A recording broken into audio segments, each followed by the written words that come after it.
Hi friends, இன்றைக்கி நான் புதினா துவையல் பண்ண போகிறேன். பேன் வச்சு எண்ணெய் ஊற்றிக்கலாம். கடலை பருப்பு, உளுத்தம் பருப்பு போட்டுக்கணும்.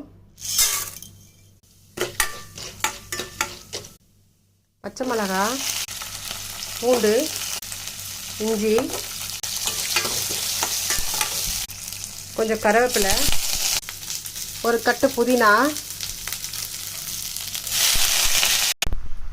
அரை கட்டு கொத்தமல்லி, தேவையான அளவு புளி.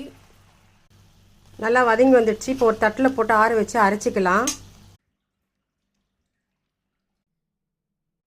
தேவையான அளவு உப்பு போட்டு அரைச்சிக்கலாம். புதினா துவையல் அரைச்சாச்சு. இந்த புதினா துவையல் ரொம்ப உடம்புக்கு நல்லது. ஜீரணம் சீக்கிரம் ஆகும், பசி எடுக்கும். குழந்தைங்களும் நல்லா விரும்பி சாப்பிடுவாங்க. எல்லோரும் சாப்பிட்லாம். எழில் ஸ்வீட்ஸ் சேனலை சப்ஸ்கிரைப் பண்ணுங்கள்.